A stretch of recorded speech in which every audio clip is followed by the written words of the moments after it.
legalizing abortion in Ireland, twisting arms on the Hill, and mapping America's waterways.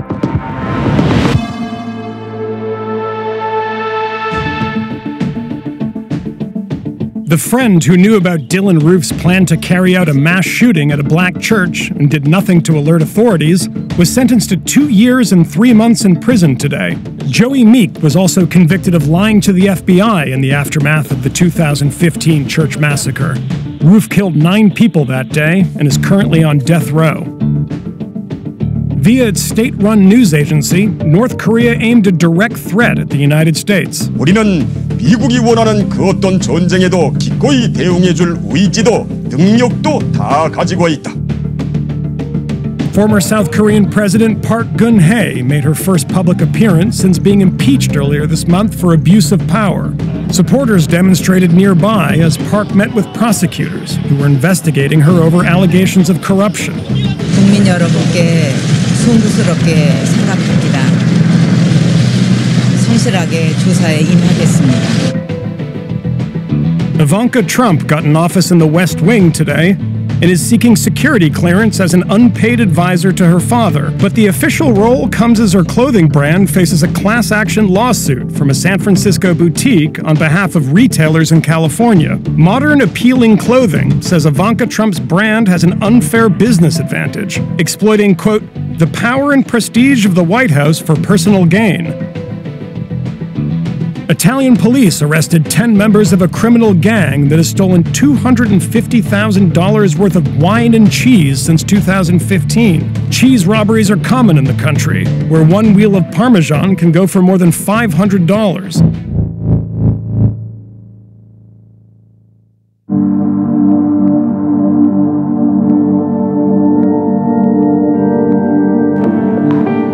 Secretary of State Rex Tillerson will convene leaders from 68 countries in Washington tomorrow to strategize about defeating ISIS. And developments in the war zone suggest that there could be a major shift in the works in American strategy. Hundreds of American Marines have been deployed to northern Syria to support a coming offensive against the ISIS stronghold of Raqqa. And new numbers from the U.S. Air Force show that coalition airstrikes have released more than 7,000 munitions against suspected ISIS targets in January and February, up 45% from the same period last year. Seb Walker reports from Turkey's border with Syria on what a new approach could mean for conditions on the ground. Over the last few weeks, there's been speculation here and around the region over recent US military activity in Syria. US troop movements spotted across the border have been seen as a possible sign of a new strategy ahead. Up to now, the Trump administration has been keeping its plan to dislodge ISIS from Syria close to its chest. But here in southern Turkey, the impact of those decisions could be profound. This country alone is home to around 3 million Syrian refugees. Many of those families fled the fighting years ago and are still waiting to return. All military operations that take place across the border are closely monitored by Syrians here. In fact, we met one of the first responders at an airstrike that took place in the village of Al-Jinnah between Aleppo and Idlib. The US military has said it carried out the airstrike and that the target was an Al-Qaeda meeting. But those on the ground say a mosque was hit and a number of civilians killed. So the airstrike, where was that? Whereabouts did that happen? Yes. And where were you when this happened? We were in Atari. So very close. Very close, 5 kilometers. Okay. Ammar says when he and his team arrived on the scene, there were bodies everywhere.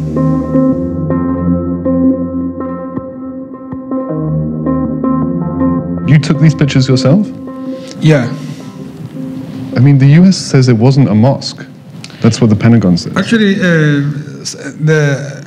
there are confusion in this statement because the mosque is part of the building and the building part of the mosque. So these people who were killed here, who are they? These people were in the mosque when the building first attack on the building. Those people were in the mosque. They flee the mosque, get killed on the road in the street. The US says that these are militants. Not at all. We didn't find any weapon there. That doesn't mean that they're not militants, though, just because they don't have weapons. And was it all men? the victims, all the victims, the total was 48, 45 of them men, and 2 children and women. 2 children and 1 woman? 1 woman. And you saw those bodies yourself? Yeah, yes, of course. With your own eyes? Yeah. The US military has said an investigation will be carried out into reports of civilian casualties. The United States already conducts airstrikes on Raqqa, the largest Syrian city held by ISIS. The next step in Washington's campaign against Islamic State will likely involve stepping those up further. We want from the international community to put in their consideration the civilians that are stuck in this war. We just see the multi-nation militia, multi-nation country come to Syria and to interfere under the guise of ISIS. And what's the Syrian people, the civilian people pay the biggest price. What would you do if you were USA was saying they should leave Raqqa alone, or? If you are civilian there, you are stuck between ISIS and the aircraft from above. This is so complicated. We just pray for them.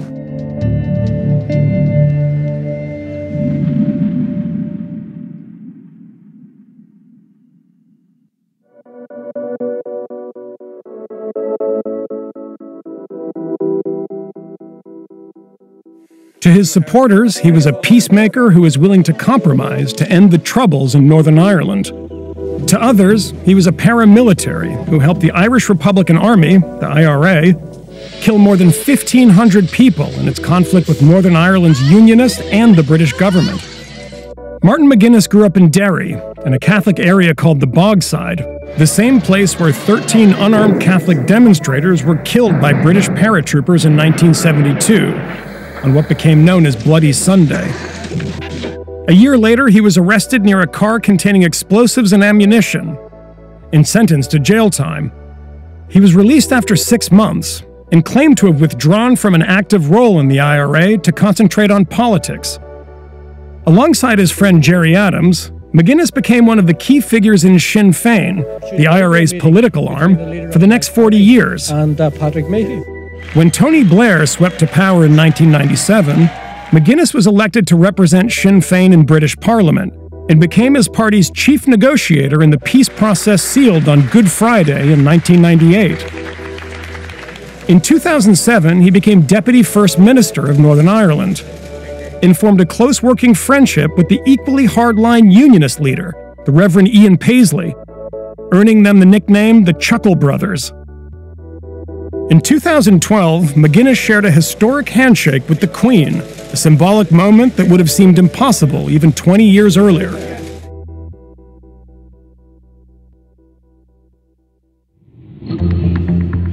Once dominated by Catholicism, Ireland has become significantly more secular. Gay marriage is legal, and the government has even considered decriminalizing drugs. My choice! My body! My choice! But abortion is still illegal. Pro-choice groups in Ireland have long argued that the 8th Amendment to the Constitution, which equates the life of the unborn with the life of the mother, needs to be repealed. It became law in 1983, following a referendum, but the country's pro-life groups are fighting to preserve the amendment. To resolve the divisive issue, Prime Minister Enda Kenny has created a citizens' assembly, a kind of jury made up of civilians appointed by the government. Hind Hassan traveled to Dublin to watch the proceedings.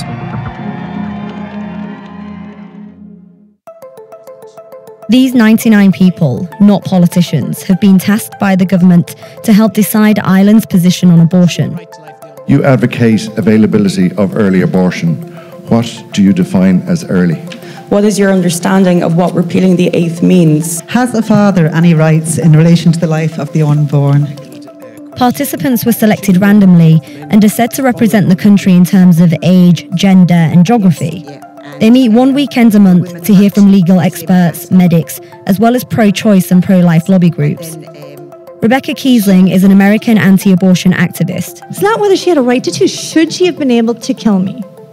Did I deserve to be protected or not? She was conceived after her mother was raped at knife point. She was invited by Youth Defence to speak on their behalf. Sex traffickers, child molesters love abortion. It destroys the evidence, it protects and enables them so that they can continue perpetrating. The use of non-Irish advocates like Rebecca has been criticised on both sides, with some arguing that emotive storytelling can distract from or distort facts. Local voices were heard as well, including audio testimony from women who've been directly affected by the current legislation. It's that big taboo that you're just dirty woman being shipped off like trash, like you don't deserve to be looked after in your own country. We're just going to ship you across the Irish Sea and let somebody else deal with your mistake.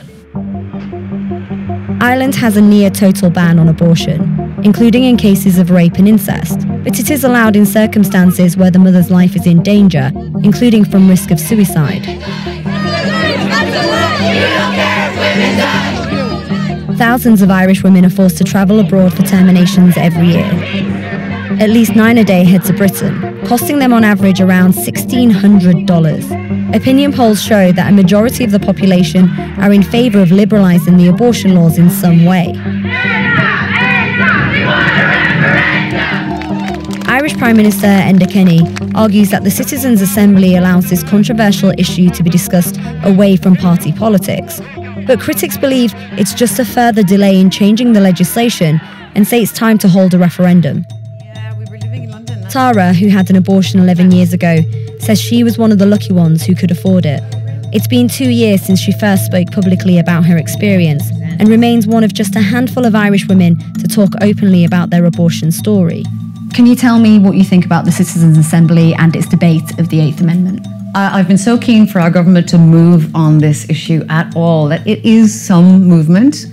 The movement that happens to be slightly regressive and a bit of a delay tactic is still movement, so I have mixed views. She says the Assembly is better than no progress at all, but at times she's found the debate hard to watch. I believe that a contributor finally brought the M word out, the murderer word. And my response on Twitter is how I still feel about that. Fuck them. Fuck off. You're not being kind to me. You don't care about me, because I have already told you that if I hadn't had access to abortion, I might not be here. No one should have to share their story. Sorry. It's okay. Sorry. No one should have to share their story. I shouldn't have to. It's really private. But we were colluding in a lie that I'm not willing to participate in anymore. For now, it's down to the Assembly to choose what route to take. In April, the citizens will vote on a series of recommendations to the government that could include repealing the Eighth Amendment, keeping it as it is, or calling for a referendum. Their decision will be debated in Parliament later in the year.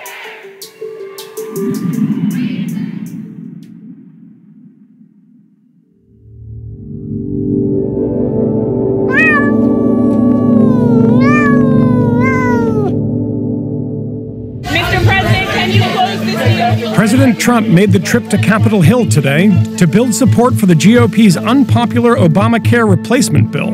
The closed-door session was the first real test of Trump's prowess in what Congress calls whipping. Alexandra Jaffe caught up with members as they left the meeting.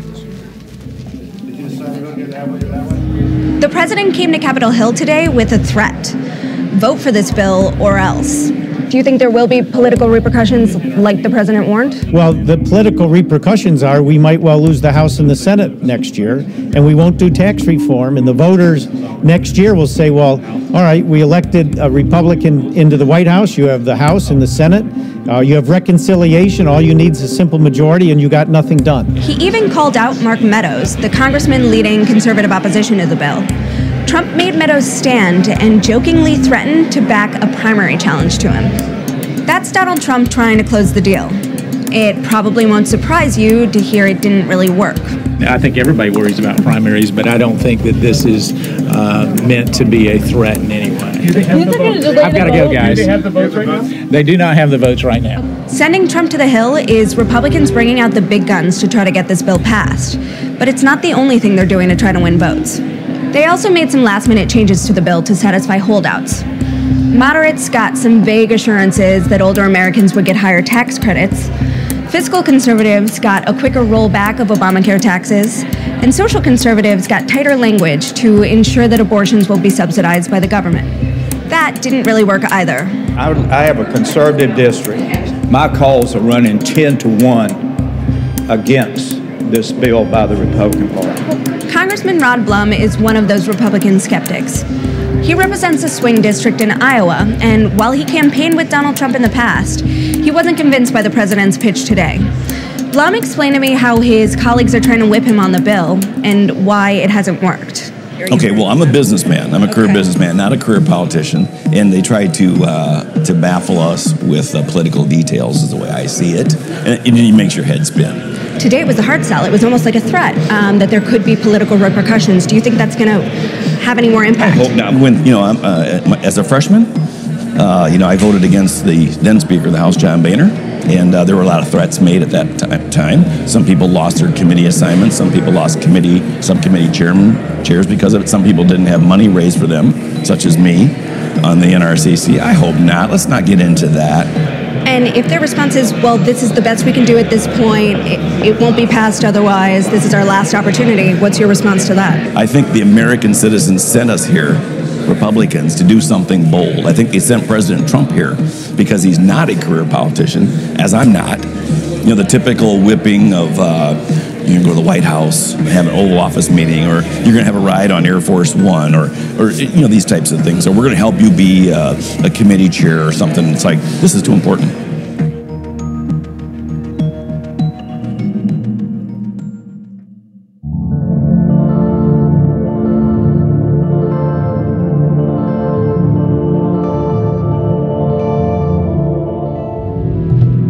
Interactive mapping has revolutionized the way we understand the land that we inhabit. But what about the water? Right now, America's inland waterways are just blue lines on a map. Two conservationists are trying to change that, one creek and stream at a time. You still want to go to the right, or do you want to go back over here to the left? Right. Scott Gallagher, a retired fighter pilot, and Brian Footen, a fisheries scientist who first met in college, are now working on an almost comically impossible task. And then we were going backwards. All right, we're almost out of the Shiat. To make an interactive atlas of the world's waterways, the rivers, the lakes, and the bays. You guys want to map all those? Well, somebody's got to do it, right? Because the information's not there. And so our mission is to create something that we can replicate, that we can train others to do, and have a force out there of citizen scientists and folks that are on our team to go and help us collect all these miles to fill out this atlas of waterways that we know can be done. Climate change is a big deal in terms of what we're doing, because we're capturing what we have today. Another word for it is digital preservation of what's here right now. These systems aren't going to look this way 5 years from now. Let's make sure we understand what they look like right now. Using a customized panoramic camera, an underwater camera, a water quality meter, and a geolocator, their startup called FishViews is creating 360-degree panoramic images, like Google Street Views, but rich enough to let a user float along in virtual reality headsets. They're measuring water temperature, flow, depth, the shape of the riverbed, and pollution data. They say it's the most comprehensive snapshot of waterways ever attempted. We like to say, and certainly nothing against Google, but it's not a matter of paying a 24-year-old person to drive a Google car around to do this. It takes a set of skills, technology-oriented, able to operate in this environment. It's challenging to do it. So that's one of the barriers why it's probably not been done that much. It's hard. Like, we're stuck right now. Like, this is hard work to do, physically and logistically. It's challenging. Well, you know what we say? We say, why do they call it an adventure? Because it has a happy ending. Right, Brian? Yeah, that's right. That's what we say. This is where we get a little bit into some skinny water here. The Atlas is for hobbyists to scout out fishing trips, and for government scientists to collect and share data on climate change and pollution. This year, the National Park Service has been sending them around the country. They've raised a seed round of venture funding and are getting contracts to map the Panama Canal and Lake Tahoe. Who's the market? Who would be paying for these maps? There's a lot of money pointed governmental money pointed to water resource management. Just completed a project for an Olympic National Park. Texas Parks and Wildlife they were a funding participant in our Lower Guadalupe project because they see the value of having, as Brian says, a baseline of the information about the waterway. Mapping takes Brian and Scott to rural places around the country. Trips are usually a few days at a time. To map every river themselves would be impossible. They've only covered 300 miles, and there are more than 3.5 million miles of rivers in the US. What they're hoping to do is create the tools and business model to then get river guides, scientists, and hobbyists adding to it. Does it ever feel like an impossible task? Like you're like Don Quixote? What we try and do is say, 1 mile at a time, We'll make sure we'll do the best possible job we can and put it on the map and publish it and then go on to the next one.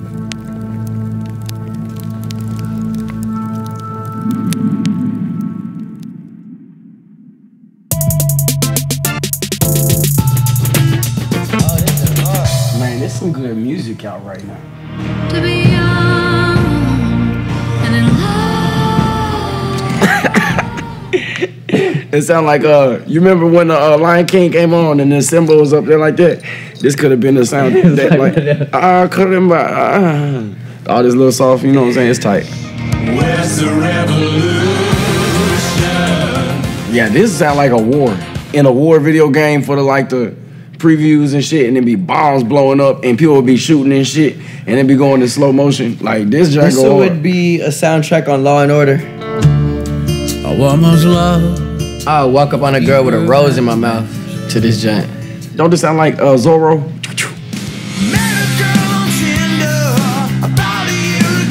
Yeah, this is tight. Who is this? The song is called Poontang Boomerang.